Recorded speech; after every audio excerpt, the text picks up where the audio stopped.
था, मुसलमान ये प्रूफ करना चाहते हैं कि नबी इनोसेंट होते हैं, सो मोहम्मद भी इनोसेंट था, उससे कोई गुनाह हुआ नहीं है। तो मैं ये साबित कर रहा हूं कि तुम लोग इस दुनिया के सबसे बड़े बेवकूफों में से एक हो जिसको ये लगता है, क्योंकि कुरान तो तमाम नबियों का जिक्र अलग अलग करके बता रहा है कि उनसे गुनाह हुए हैं, गलती हुई है, खताएं हुई हैं, उन्होंने माफिया मांगी है और अल्लाह ने उनको माफ किया है। ये अल्लाह तो हर मुसलमान को माफ कर देता है अगर कोई गुनाह भी करा होता है। हाँ, लेकिन जो गुनाह करे वो मासूम नहीं रहता ना। एग्जैक्टली। अगली तरफ चलते हैं जी। अब नबी का एक डायरेक्ट गुनाह भी दिखा देते हैं।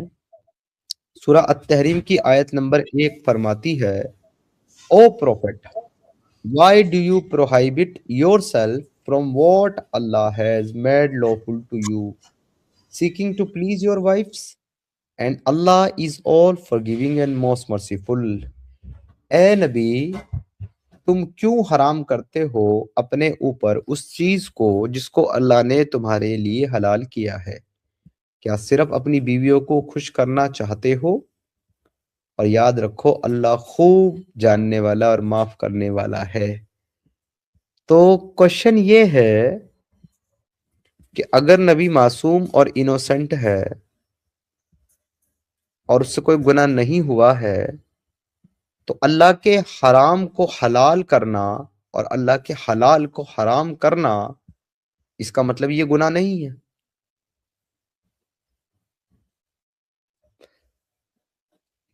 इसका मतलब इसको गुनाह नहीं होना चाहिए। तोहफा भाई। अरे ये तो सर, ये तो अल्लाह खुद कुरान ये गुनाह अजीम है। अल्लाह के हराम करदा चीज को हराम कहना, हलाल कहना, हराम उसको न मानना, ये तो गुनाह अजीम है।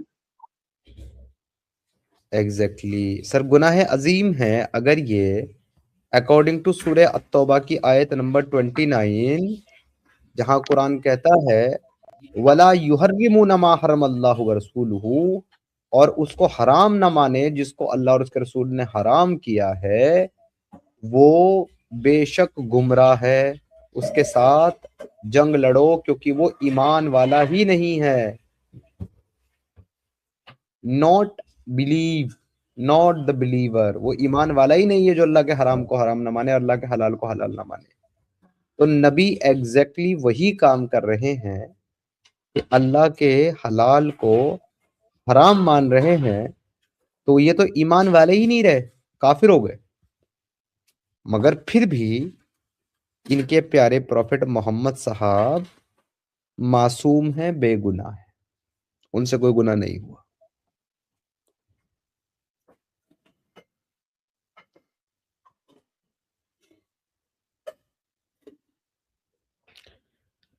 तो आपको समझ में आया नामज़ेब भाई मैं क्या साबित करना चाह रहा हूँ? जी जी, अब बिल्कुल समझ में आ रहा है कि मोहम्मद वो चीज को भी हलाल कर सकते हैं जो हराम भी हो सकता है अपने फायदे के लिए। एग्जैक्टली।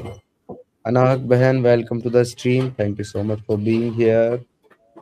फील्ड मार्शल साहब कह रहे हैं प्यारे नबी, प्यारे नबी नहीं, प्यारे नोबी, नोबी पिक्चर बहुत नोबी बढ़िया है। नोबी।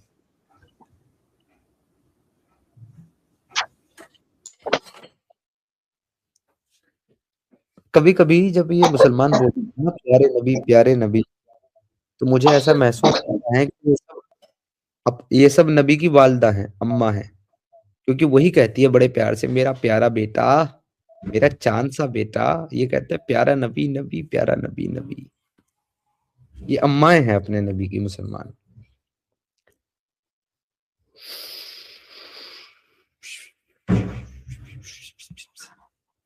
हाँ भाई, मासूम नबियों वालों किधर हो आप?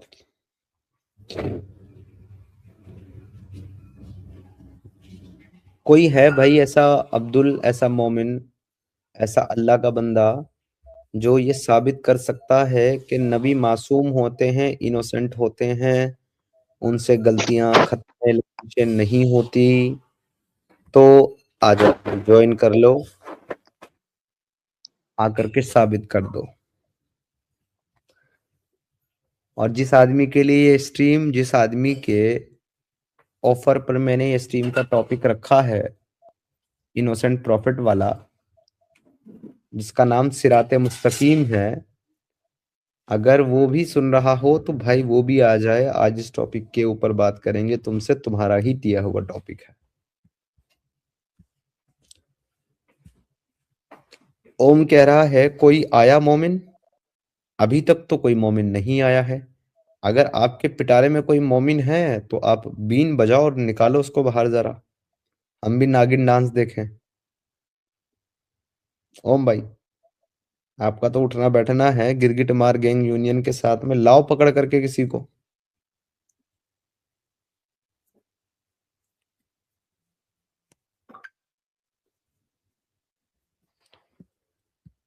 इतना सन्नाटा क्यों है? बात कर रहे हैं हम तो गुप्ता जी, हमारा डिस्कशन चल रहा है, सन्नाटा नहीं है।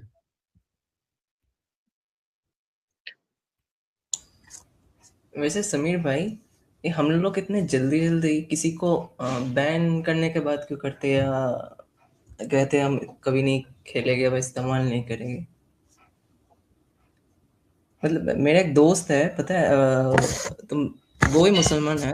तो हम लोग बात कर रहे थे कि मैं गेम खेलता, तो मेरे को कहता है कि इस गेम ने इस हमारे रिलीजन पर कुछ गलत किया, इसलिए मैं नहीं खेलूंगा, इसलिए मुझे पसंद नहीं है। तो हर चीज को ये फॉरवर्डिंग क्यों करते हैं?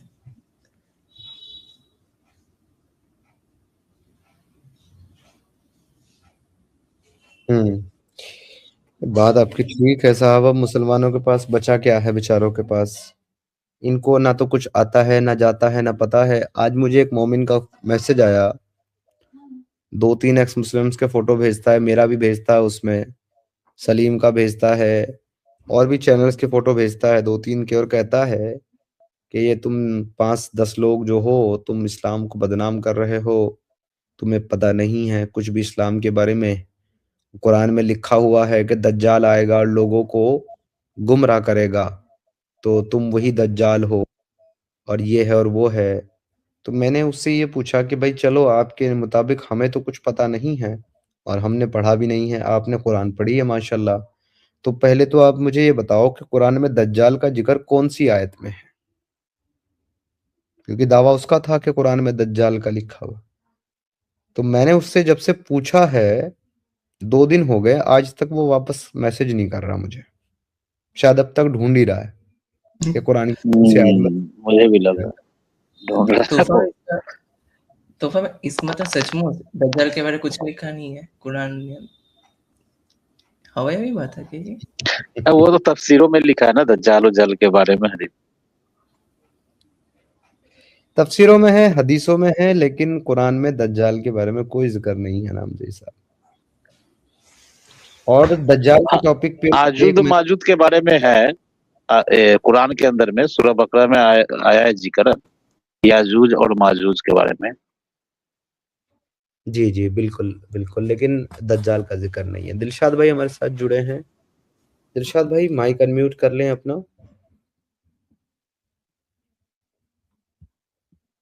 दिलशाद ही नाम है ना? हाँ दिलशाद। दिलशाद भाई माइक म्यूट है, माइक अनम्यूट कर लें अपना, आपको ऐड किया गया है।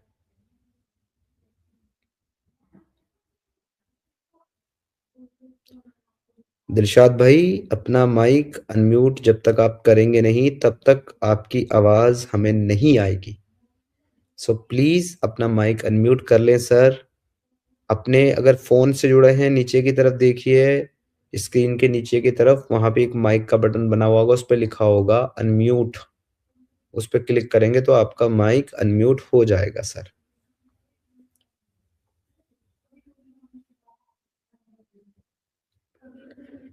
चले जी, दिलशाद भाई तो रेडी नहीं है अपना माइक अनम्यूट करने के लिए। अनम्यूट होगा तो बात करेंगे इनसे। अभी 2 मिनट वेट करते हैं इनके लिए। तो हाँ, ये जब तक बात, वैसे समीर में दज्जाल को तो आइडेंटिफाई करना बहुत इजी है ना, उसका एक आंख बंद होगा और वो मैजिकल पावर होगा ना। आपके पास तो मैजिकल पावर नहीं है, तो आप कैसे दज्जाल हो सकते? वो सब तो ऐसी ही कहानियां हैं, जैसी कहानियां आपको ये मिलती है कि मरने के बाद जन्नत होगी, 72 हुरे होगी, शहद की नहरें होंगी, दूध की शराब की नहरें होंगी, कम उम्र वाले नौजवान लड़के शराब पिलाते होंगे। नहीं तो ये तो कुरान की आयतें हैं ना, ये दूध की हाँ नहरें जो हैं, ठंडे पानी चश्मे झरने, शराब की नहरें, जो जन्नती जहां चाहेंगे उसकी धार को बहा ले जाएंगे, ये तो कुरान की आयतें हैं। हाँ, ये सूरह है तो नबा कुरान की की पूरा बात जिक्र है, है। लेकिन ये है तो बेसिर पैर की बात है ना, इनका कोई एविडेंस नहीं है ना, तो फिर हाँ, ये अलग बात है कि हाँ ये सारी इलॉजिकल बातें हैं, लेकिन है तो कुरान की आयतें हैं। अब जी जी, कुरान का मैं यही मैंने बात कह रहा हूँ कि जैसे ये सारे के सारे अकीदे मुसलमानों के बेसलेस हैं, उसी तरह हदीसों में बयान किए हुए वो सारे अकीदे भी बेसलेस हैं जो दज्जाल के बारे में बताए गए हैं। यही मैं बात कह रहा था। लेकिन मैंने एक एक एक स्ट्रीम की थी मसीह दज्जाल के ऊपर, क्योंकि उसको आप जब जब देखोगे हदीसों में तो उसको दज्जाल नहीं कहा गया, उसको मसीह दज्जाल कहा गया है। तो मैंने उसके ऊपर स्ट्रीम किया था और उसमें मैंने एक पॉइंट ये रखा था कि मुसलमानों का ये मानना है कि दज्जाल आएगा और आकर के अपने आप को खुदा बताएगा और उसका नाम मसीह दज्जाल होगा। तो दज्जाल का मतलब होता है झूठा, झूठा। तो ये झूठा क्या होगा? मुसलमान कहते हैं झूठा अल्लाह होने का दावा करेगा, जबकि नाम उसका क्या होगा? मसीह दज्जाल, झूठा मसीह। और मसीह किसका नाम है अकॉर्डिंग टू इस्लाम? मसीह नाम है ईसा का। तो भाई ये दज्जाल झूठा ईसा बन करके आएगा, ना कि झूठा अल्लाह बन करके आएगा अकॉर्डिंग टू इस्लाम और अकॉर्डिंग टू हदीस। तो जब वो ईसा को अल्लाह मानते ही नहीं है, मुसलमान गॉड मानते ही नहीं है, तो फिर दज्जाल को मसीह दज्जाल कह करके झूठा खुदा होने का दावा करने की बात क्यों करते हैं? Point number 1। और अगर करते हैं तो अब उनको कायदे से मानना चाहिए कि मसीह जो है वो खुदा है, वो गॉड है। तो ये कॉन्सेप्ट इन्होंने कहाँ से उठाया है? क्रिश्चियनिटी से उठाया सर, क्योंकि मसीह ने अपने आप को गॉड कहा है। और इन्होंने जब जिस वक्त ये बोंगी मारी थी दज्जाल वाली, तब इन्होंने अपना दिमाग यूज नहीं किया, उसको मसीह दज्जाल तो कह दिया, लेकिन ये याद करना भूल गए कि ये तो ईसा को खुदा मानते ही नहीं है। समझ में आई नाम से बात आपको? ये बात सचमुच खुदा नहीं मानते? मुसलमान खुदा मानते हैं ईसा को? आई थिंक नहीं। तो फिर तो जब उसको खुदा ही नहीं मानते मसीह को, तो फिर दज्जाल का नाम मसीह दज्जाल कैसे हो गया? उसका नाम तो मसीह अल्लाह होना चाहिए था ना। सॉरी, अल्लाह दज्जाल होना चाहिए ना, या दज्जालुल्लाह होना चाहिए था, क्योंकि ये तो अल्लाह को खुदा मानते हैं। पॉइंट लॉजिक तो है इस बात का। इससे पता चलता है कि ये सब बेसिर पैर की बेसलेस बातें हैं जो इन्होंने खुद गढ़ी हैं और नकल की है, और नकल करते हुए अकल भी नहीं लगा, इसलिए आराम से पकड़े गए बेचारे। मैं सच बोले तो मुझे पता भी नहीं था यीशु दज्जाल कहता है, अरे मसीह दज्जाल। ये मुझे लगता था ये शायद इब्लिस का कुछ होगा, वही भेजा होगा, मुझे ये लगता था अगर होता अगर बचपन में। ये फर्स्ट टाइम मैंने सुना। नहीं नहीं, ये बिल्कुल इसको मसीह दज्जाल कहते हैं। मैं आपको दिखा भी देता हूँ हदीस में।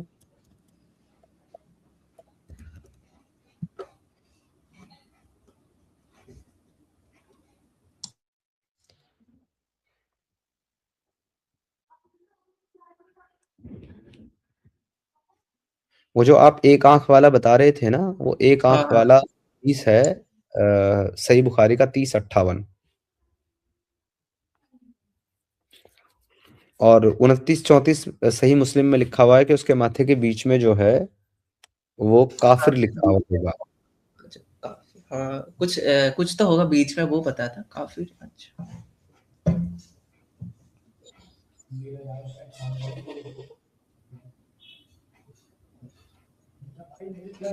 एक सेकंड में ये हदीस खोल लेता हूँ।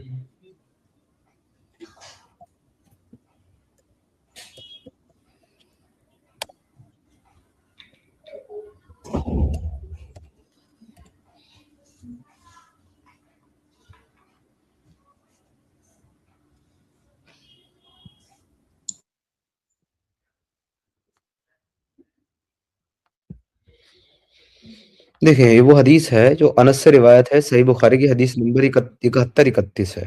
ये क्या कहते हैं? Narrated Anas, the prophet said, no prophet was sent that he warned his follower against the one eye liar. One eye liar, एक आंख वाला झूठा। तो झूठे को दज्जाल कहते हैं असल में, कज्जाब भी कहते हैं और दज्जाल भी कहते हैं। Beware, he is blind in one eye, वो एक आंख से अंधा होगा। And your lord is not so, जबकि तुम्हारा खुदा नहीं है। आय हाय हाय, वो एक आंख से अंधा होगा जबकि तुम्हारा खुदा एक आंख से अंधा नहीं है, यानी कि उसकी दोनों आंखें हैं। And there will be written between his Ad Dajjal eyes, but काफिर, उसकी आंख के बीच में, दोनों आंखों के बीच में, यानी कि उसकी एक आंख जो है खराब होगी, बंद होगी, लेकिन उन दोनों आंखों के बीच में उसके काफिर लिखा होगा, disbeliever. This hadith is also quoted by Abu Hurairah and Ibn Abbas. ये आपको मिल जाता है यहाँ पर। ये अब सही है यहाँ हदीस? हाँ सही जी है, सही ठीक है। बुखारी की हदीस है। अम्मतहुल अल अवरल कज़्ज़ाबा इल्ला अन्नहु अवरू। अब यहाँ पे भी लफ्ज कज़्ज़ाब दज्जाल के लिए इस्तेमाल किया गया है, क्योंकि झूठे को कज्जाब ही कहा जाता है, उसका नाम दज्जाल होगा। तो भाई सवाल ये है कि अगर ये झूठा खुदा होगा तो फिर ये मसीह दज्जाल क्यों कहा गया इसको? एग्जैक्टली, मसीह होना ही नहीं चाहिए। जब आप मसीह खुदा मानते ही नहीं तो फिर होना ही नहीं चाहिए। सर वायदा भी ये क्या सिमिलर है क्या मैं किसी और रिलीजन से, मतलब क्रिश्चियंस या जुडाइज्म से, ऐसा कुछ उन पे भी ऐसा कुछ है क्या? मुझे नहीं पता क्रिश्चियनिटी में इसका जिक्र है कि नहीं है, लेकिन इस्लाम में तो इसका जिक्र है।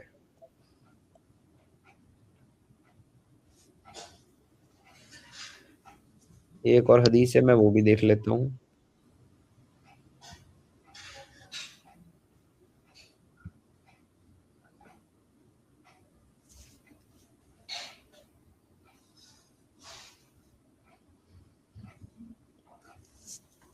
मैं जितना सोच रहा हूँ इसका कुछ लॉजिकल आंसर है, उतना ही नहीं मिल पा रहा मेरे को। नहीं, वो तो आप भूल जाओ, अब आप जिस लाइन पे चल चुके हो ना, उस लाइन पे अब आपको लॉजिकल आंसर मिलना, तो ये तो सब भूस में सुई ढूंढने जैसी चीज है, वो तो आपको कभी नहीं मिलेगा, उल्टा आप भूस में फंसते ही चले जाओगे। हाँ एग्जैक्टली, मैं वही कब से सोच रही ये क्यों है, ऐसा क्यों, मल्टीप्लिकेशन इक्वल टू कुछ नहीं हो रहा। यही होता है, हमारे साथ भी यही हुआ था जब हम स्टार्ट से शुरू हुए थे ना ढूंढना अपने सवालों के जवाब, तो हमारे पास और सवाल बढ़ते चले गए थे, जवाब आज तक नहीं मिले। अब ये वाली हदीस देखिए, सही मुस्लिम की 29-33 है। ये कहती है, Anas bin Malik reported that Allah's messenger said, there is never a prophet who not warned the ummah of that one eye liar. Behold, he is eyed, and your Lord is not one eye. On his forehead are the letters kafara, काफिर, काफारा, काफिर लिखा हुआ होगा। ये भी उसी के बारे में है। मामिन नबी इल्ला वक़द अंदादन उम्मतहु अल औरुल कज़्ज़ाबा अला अन्नहु अब्रुउ व इन रब्बिकुम लैसा बिअब्री मकतूबन बैनन आइनति काफिर। सेम हदीस ये वाली भी यहाँ पर बयान की गई है। तो इन मुसलमानों के जो अकीदे हैं ना, इन मुसलमानों की जो बातें हैं भाई, वो आपस में ही इतनी कॉन्ट्रडिक्टरी हैं कि ये अपने ही दावों में फंस जाते हैं, फिर उससे निकलने के लिए जलेबी बनाते रहते हैं, और जितना जलेबी बनाते रहेंगे उतने फंसते चले जाएंगे। सेम हमारी तरह हाल है इनके भी, कि हम सवालों के जवाब ढूंढने के लिए चले थे और हम भूसे में घुस गए सुई ढूंढने ढूंढने के लिए। अब भूसा ही भूसा नजर आ रहा है, सुई नजर आ ही नहीं रही। वही इनका हाल है। कोई कह रहा है दज्जाल इज द रियल अल्लाह। दज्जाल होगा तब तो।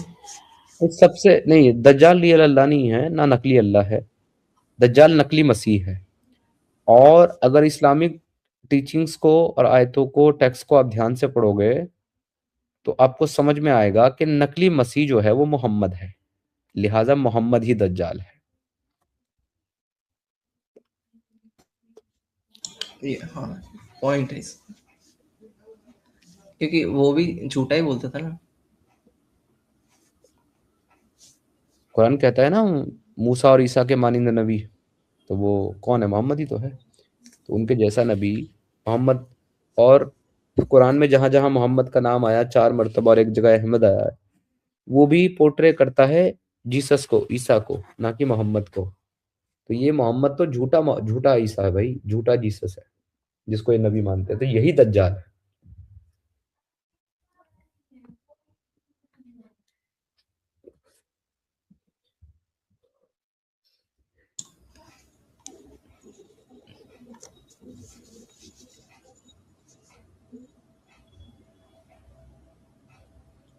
हाँ भाई, एनी मुस्लिम, एनी अब्दुल। लगता है सिराते मुस्तकीम भाई ने मेरी स्ट्रीम देख ली स्टार्ट से, इसलिए बेचारे के पास कुछ है ही नहीं बचाने के लिए, इसलिए आ ही नहीं रहा चैलेंज दे करके भी।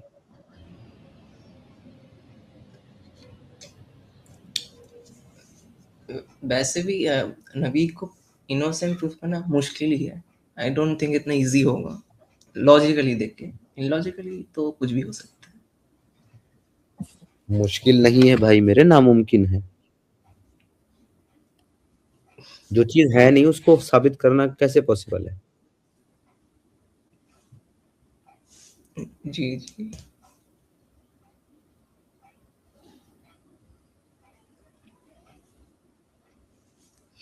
लेकिन मैं साबित कर सकता हूँ नबी को इनोसेंट। वो कैसे? यही तो वो राज की बात है, जो यही तो वो इल्म है जो मुसलमानों के पास नहीं है, मेरे पास है। इसका मतलब समय अगर आप नबी को इनोसेंट कर दोगे तो अल्लाह बुरा हो जाएगा ना। नहीं, मैं नबी और अल्लाह दोनों को सही साबित कर सकता हूँ।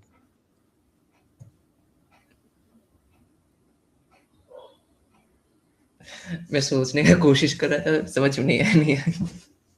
नहीं आएगी आपकी समझ में, नहीं आएगी।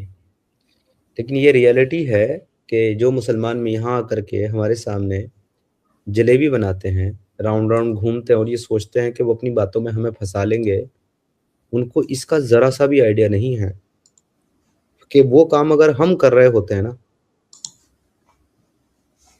तो अच्छे से अच्छे आदमी को धूल चटाने का दम रखते हैं, और वो हमारे सामने आकर के बैठ करके जलेबी बनाते हैं।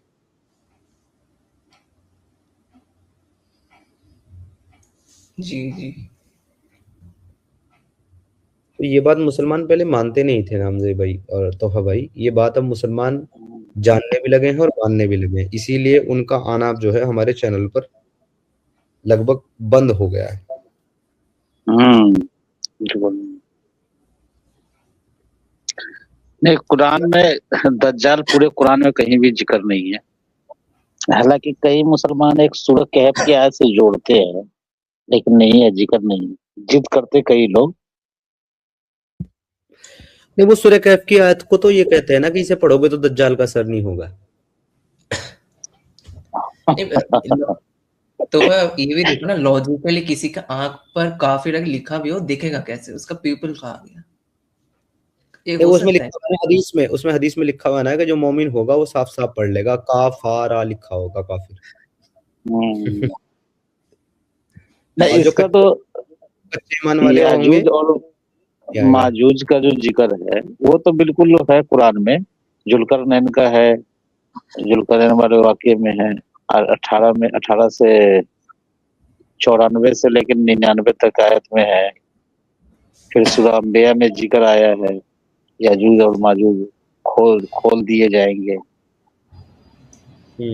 तो एक कौम है वो याजूज और माजूज, और जहाँ पे जुल्करनैन पहुंचा था तो वही याजूज और माजूज के पास पहुंच गया था, जहाँ सूरज को कीचड़ में डूबते हुए देखा था। तो फिर आपका ये वो इसके बाद जो पहाड़ से निकल के आएंगे वो वाला क्या? वो वाला सुना रहे आप जो दोनों पहाड़ से निकल? हाँ, हालांकि देखिए सूरह बकरा में एक जिक्र आया इसके बारे में, याजूज और माजूज के बारे में, कि वो बताते हैं कि ये दो फरिश्ते थे जो जमीन पर जादू सिखाया था करके, तो मूसा के जमाने में, उसके बारे में नहीं बताया जाता है। मिस्टेक हो रही है फिर से तोहा भाई। हाँ वो जो दो फरिश्ते थे ना जिन्होंने सुलेमान के जमाने में आकर के लोगों को जादू सिखाया था, वो याजूज माजूज नहीं थे, वो हारूत और मारूत थे। अच्छा, वो हारूत और मारूत थे। हाँ वही अच्छा, वो अलग है जो हारूत मारूत है ना। ये याजूज और माजूज एक कौम है ये जहाँ कौम पे है जी। जुल्करनैन पहुंचा था। हाँ जी जी, ये हाँ, ये कौम है मुझे और दोनों में कभी इंतहाई कभी एक छोटी ही लगने, जब बयान सुनता हूँ ना मौलाना के। हाँ, उस दिन हाँ, सुन रहा था, वो मौलाना है ना, क्या नाम है उसका, अजहरी। तो मैं हाँ, कंफ्यूज थोड़ा था दिमाग में कि हारूत और मारूत या याजूज माजूज एक ही है शायद। दोनों एक ही है। नहीं नहीं, वो अलग, वो एक कौम है।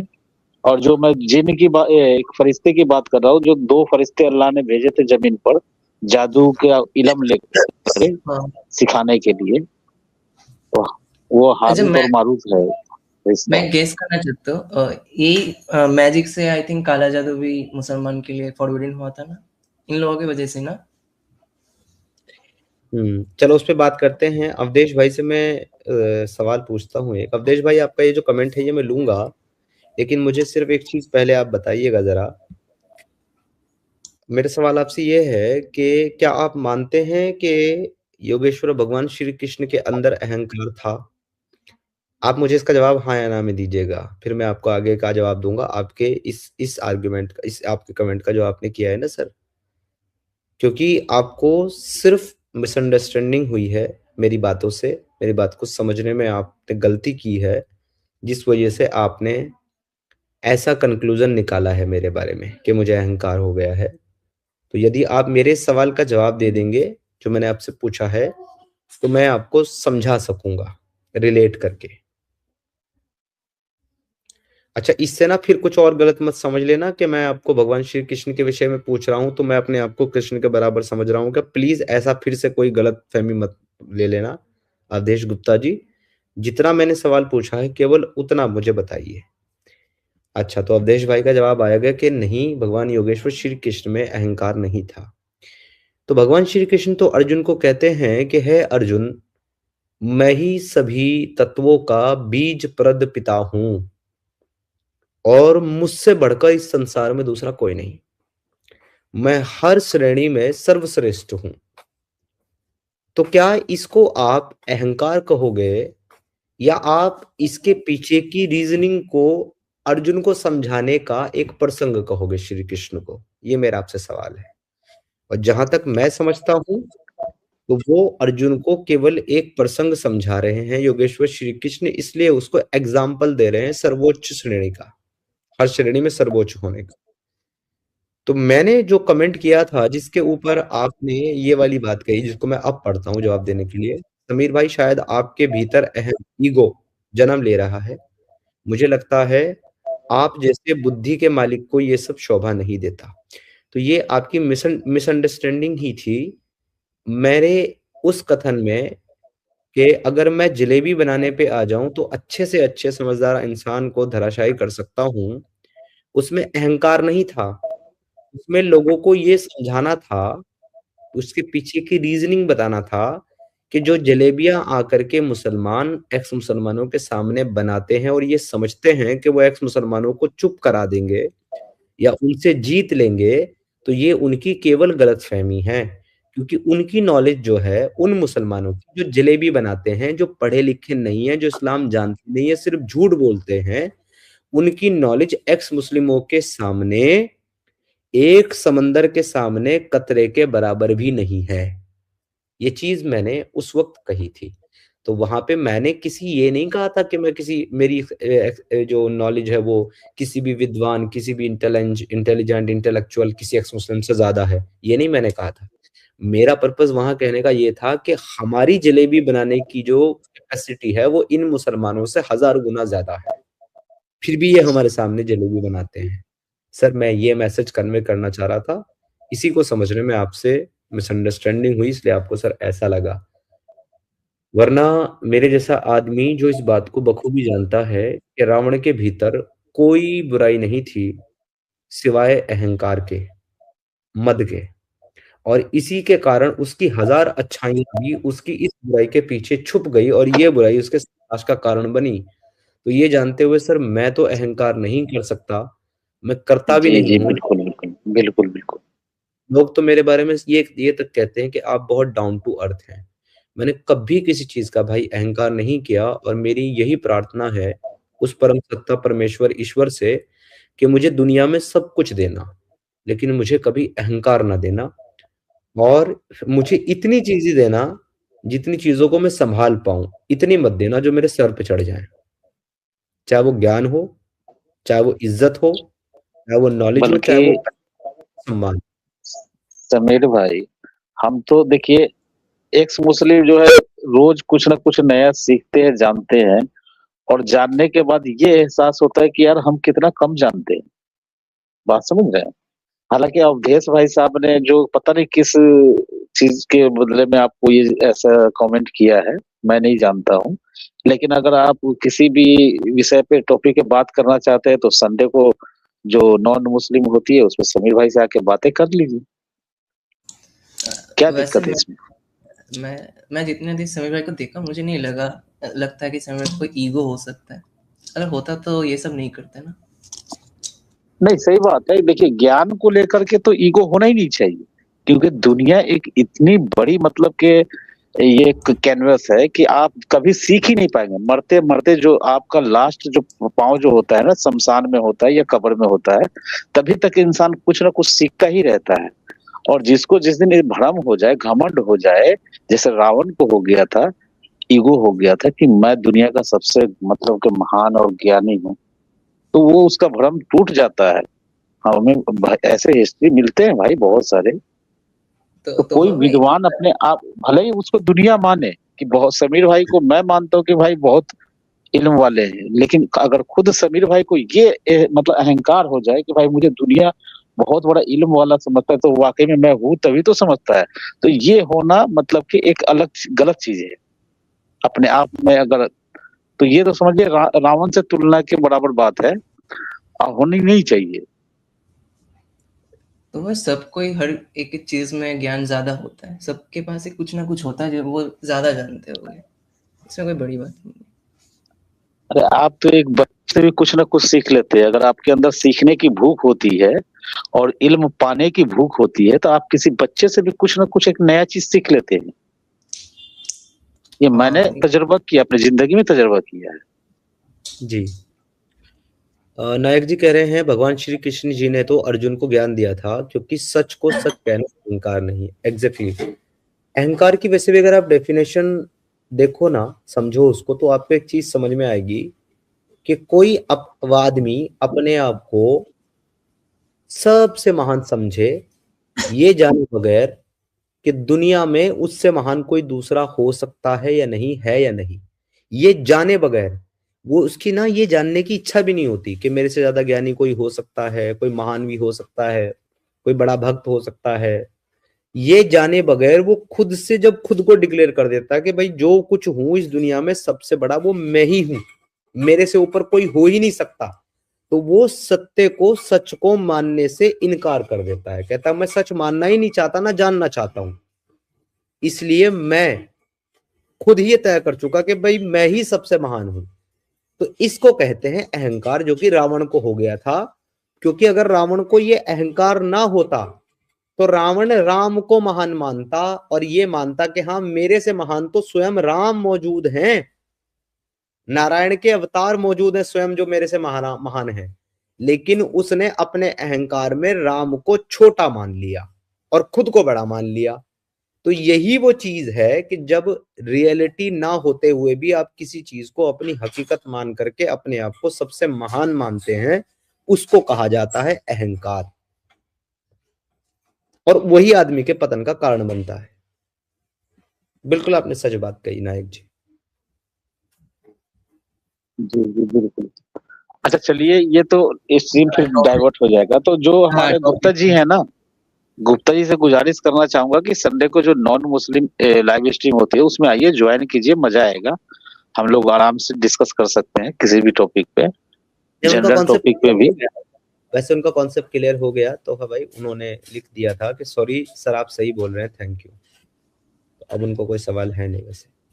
सर मैं आउट ऑफ टॉपिक है, मैंने एक मीम देखा था, वो दीपक मोहम्मद, मुझे आज तक समझ में नहीं है वो क्या केस क्या था वो वाला।